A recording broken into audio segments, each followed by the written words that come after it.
Today we're talking about the digital ghost in the machine, a new kind of technology that's completely rewriting the rules on life and, well, death. I mean, think about it. It's a question we've been asking ourselves forever. But what if I told you that today, the answer isn't about spirituality or faith anymore, but about software?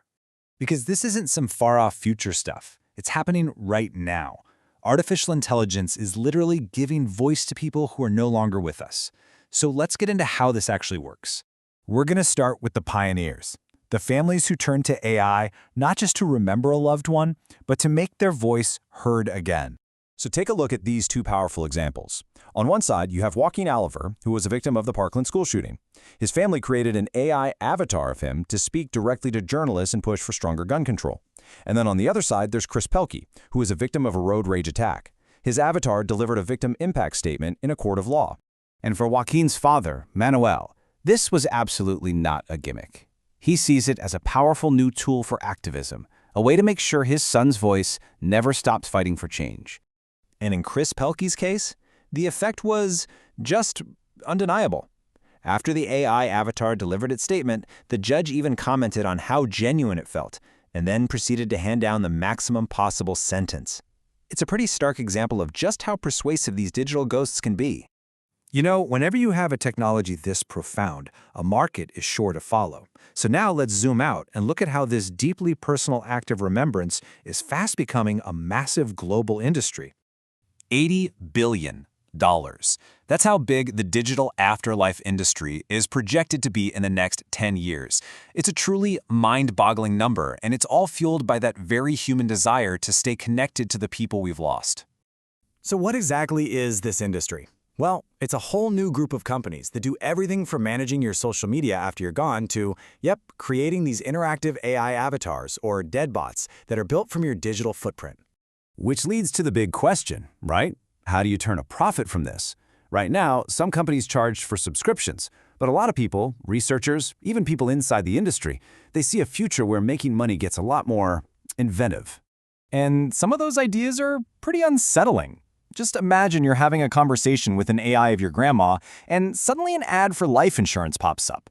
Or, like one CEO actually suggested, what if the avatar starts probing for information to figure out what to sell you?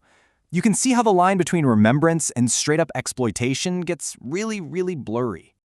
Okay, so this brings us to the really crucial part. As this technology just explodes in popularity, society is basically scrambling to figure out what the rules should be. Some researchers at the Oxford Internet Institute have put forward this really powerful idea.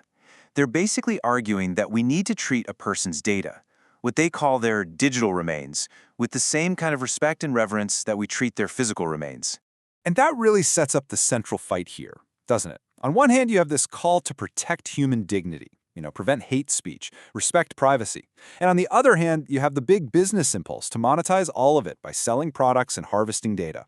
And as things stand right now, legally, well, we're in a bit of a gray area. In the US, it's just a messy patchwork of state laws. There's no single federal rule book designed for this kind of tech. But there is a potential solution on the horizon, the No Fakes Act. This is a proposed federal law that would create a clear right of publicity, basically giving you and your family control over any computer-generated version of you, both while you're alive and after you're gone. So how would it actually work? Well, first, it sets up that federal right. Second, it keeps protecting your likeness for 70 years after death. Third, it would create a system where you can demand platforms take down unauthorized replicas, kind of like how copyright works now. And importantly, it carves out exceptions for things like news reports and documentaries. Okay, so we've covered the data, the business, and the law. But the whole idea of a digital ghost makes you wonder about a much deeper question. What part of a person are we actually capturing here? For this last part, we're going to look at a theory from the wild frontiers of physics that could change everything. See, this entire Deadbot industry is built on one core assumption, that you are, essentially, the sum of your data, your texts, your emails, your photos. But what if there's something more? What if a person leaves behind a real echo in the actual fabric of the universe? All right, bear with me because this gets a little mind-bending. There's a speculative theory that proposes something called the Aperon field. The idea is that underneath everything we know, matter, energy, space, time, there's this fundamental field, And in this theory, consciousness isn't just a byproduct of our brains, it's a basic feature of reality itself. Now, here's the really wild part. This theory makes a prediction that you could, in theory, actually test. It claims that when someone dies, their consciousness leaves an information signature, a real echo, in this field. And that echo sticks around and could be detected for about 37 days. I think this quote just says it all, doesn't it? The brain might decay, our hard drives might fail, but this theoretical field, it remembers. It holds a perfect record. And that kind of brings us back to the beginning, but on a whole new level. It leaves us with one last big question. Whether our echo is made of bits of data on a server or a ripple in some quantum field, we now have the ability to shape what it says. So what would you want yours to say?